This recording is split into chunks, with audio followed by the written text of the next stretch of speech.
Unatazama JMAT Online TV, Jumuiya ya Maridhiano na Amani Tanzania. Tanzania yetu, amani kwanza. Amani kwanza, Tanzania yetu. Assalamu alaikum. Shalom. Ndugu zangu, jina langu naitwa Sheikh Muhammad Abdallah Mawinda, makamu mwenyekiti wa Jumuiya ya Maridhiano na Amani mkoa wa Dar es Salaam, lakini vile vile ndiye naibu mkurugenzi wa Hamasa Tanzania nzima. Niko hapa leo nizungumze na watu wa Jumuiya ya Maridhiano na Amani. Lengo kubwa ni kukumbushana mambo mawili. Kwanza, umuhimu wa mwanajumuiya kulipa kodi. Kodi ninayozungumzia hapa ni kulipa ada. Hii ada ni sawa na kodi, kwamba ili uweze kutambulika kwenye nchi, kwenye jumuiya, kwenye chama, kuna ushuru unalipa. Tukiugeuza tukauita ada, ni lugha tu, lakini maana yake ni wajibu wako kutoa. Hiki ni kitu muhimu kwa sababu ndio uhai wa chombo chochote kile. Nchi hii wakati inadaiwa uhuru, watu wanadai uhuru zamani, kuna watu walijitoa maalum kabisa kwa ajili ya kutaka mambo yaende, wakawa wakitoa vya kwao. Lakini baadaye kukawa na utaratibu wa maksudi watu kulipishana kodi ili kila mtu aone, ajifeel kwamba ni sehemu ya lile jambo. Kwa hiyo hata wewe unavyoambiwa ulipe ada, maana yake ada ni sehemu ya wewe kukufanya kujihisi kwamba ni miongoni mwa wahusika wa chombo husika. Kwa hiyo vyama vinafanya hivyo, serikali kwa namna zake zinafanya hivyo, na jumuiya na taasisi mbalimbali. Kwa hiyo na sisi Jumuiya ya Maridhiano na Amani, kwa viongozi wetu, tuna mtaratibu wetu wa kulipishana ada. Viwango vinafahamika.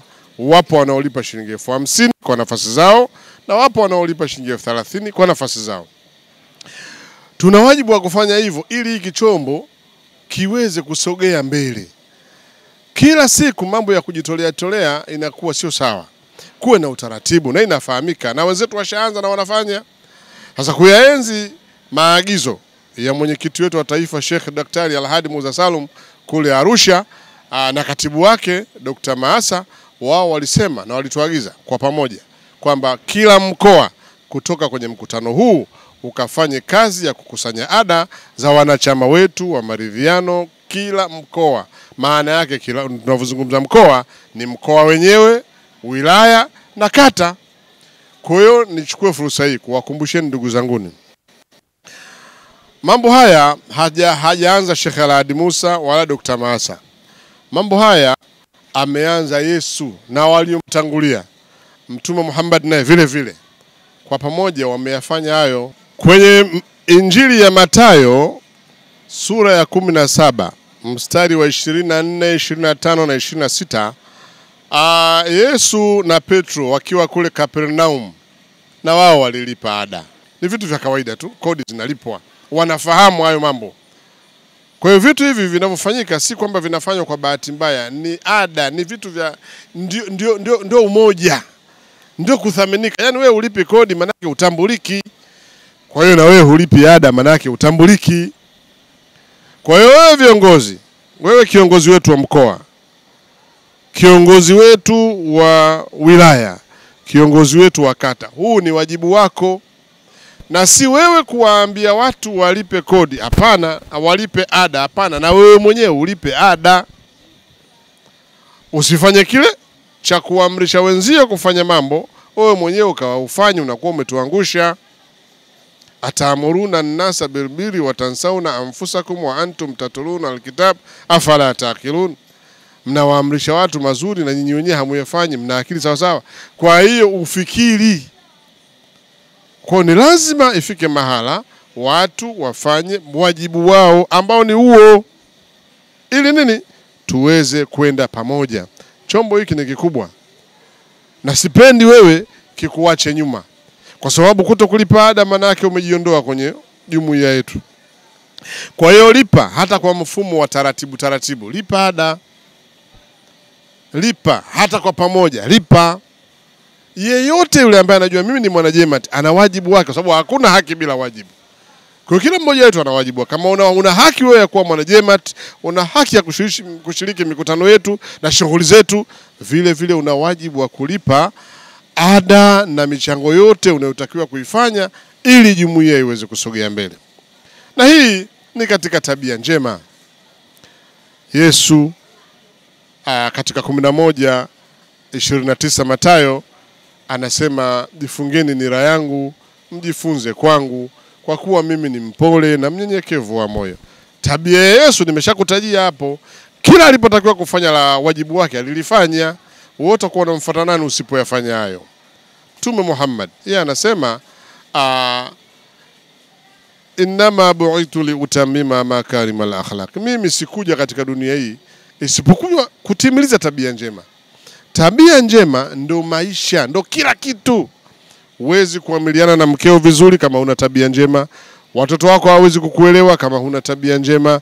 Jamii haiwezi kukuelewa kama huna tabia njema. Miongoni mwa jamii ni hili, kwamba upo katika jumuiya alafu hushirikiane vizuri na wenzio. Unatakiwa utimize wajibu wako wa kulipa michango na ada, utoi. Maana yake hatushirikiane vizuri. Hapa tabia njema inakuwa imeteteleka. Kwa hiyo kwa kifupi nilisema hili na nalisisitiza, ndugu zangu ni Waislamu, Wakristo na msio na dini katika jumuiya yetu, tutekeleze wajibu wetu kwa kulipa ada. Alipa ada kwa maendeleo ya jumuiya. Basi baada ya haya machache nikutakie shughuli njema, nikutakie maandalizi mema ya matembezi, maana jumuiya yetu ina matembezi. Tunatoka sasa hivi Dar es Salaam, vijana wa Jemat tunakwenda Dodoma. Na wewe ambaye upo katika jumuiya hii, mahala popote ulipo, mikoa ya katikati hapa na Dodoma kwenyewe, na wewe vile vile unawajibika tarehe 9 uwepo kwenye kilele cha haya matembezi. Matembezi ni kwa ajili ya afya, lakini zaidi sisi tunaienzi jumuiya. Tunachokifanya ni kuienzi juhudi za mama yetu Samia Suluhu Hassan, hususan kwenye swala zima la amani. Tunaenzi juhudi zake zile, kwa sababu sisi tumeambiwa la in shakartum la azidannakum. Mwenyezi Mungu ametuambia mkinishukuru mimi nitawazidishieni. Sisi tunachokifanya watu wa jumuiya ya maridhiano na amani ni kushukuru yale ambayo mazuri Mwenyezi Mungu aliyotupa, ikiwemo rais wetu Mama Samia. Mwenyezi Mungu ametupa rais huyu mwema, mwadilifu, mtii, msikivu. Rais huyu anaipigania amani yetu kwa nguvu zake zote. Sisi tunafanya nini? Sisi kazi yetu kufanya lile ambalo tunasapoti, tunamsaidia, kwa sababu anachokifanya ni kitu chema. Kwa hiyo na sisi maridhiano tumeamua kuunga mkono juhudi zake, kwa sababu tumeshaambiwa la in shakartum la azidannakum, mkinishukuru nitawazidishieni. Lakini usisahau mbele ya hiyo aya kuna maneno mengine, wala in kafartum inni adhabi la shadid, ukinikosea mimi adhabu yangu ni kali. Hapo ndo tunapoogopa sisi. Tunaogopa kumkufuru Mungu kwa sababu adhabu ya Mwenyezi Mungu ni kali. Tunaona mifano Libya, tunawaona kule mpaka leo, tangu walipomkorofisha Mwenyezi Mungu mpaka leo kule, kwa sababu walipewa kila kitu wakamuona Mungu hana maana, wao wana akili zaidi, wameharibikiwa mpaka sasa hivi. Kwa sababu Mungu hana maana, hawakumshukuru. Kushukuru ni kwamba lile ulilopewa unaliengaenga vipi ili liweze kudumu. Wewe umeshapewa kitu, sasa mwisho wa siku unachokifanya wewe unadharau, uone thamani ya kile kitu mpaka kitakapokuja kukutoka. Hili ni kosa. Sisi Tanzania tunajua hilo, kwamba Mwenyezi Mungu kutupa amani hii hajafanya makosa.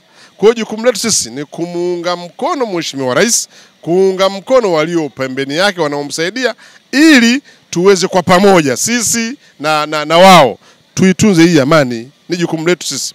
Kwa hiyo wewe mtu ambaye uko Morogoro, wewe mwanajemat ambaye uko Dodoma, mwanajemat ambaye upo katikati hapa, tunakuhitaji ushiriki matembezi haya. Aidha barabarani huko ukikutana nao wape msaada utakao uhitaji, au kule Dodoma siku ya kilele ambapo Mheshimiwa Rais Mama Samia Suluhu Hassan inshallah Mungu akipenda tutakuwa naye pale. Basi na nyinyi mje kwa ajili ya kufunga matembezi haya ya maadhimisho yake, kwa sababu yatakuwa yamefika mwisho, tunakwenda kuyahitimisha Dodoma. Basi katika mahitimisho yale, watu wa Dodoma na vitongoji vya karibu na mikoa ya karibu, nanyi muwepo kwa ajili ya sherehe hizo.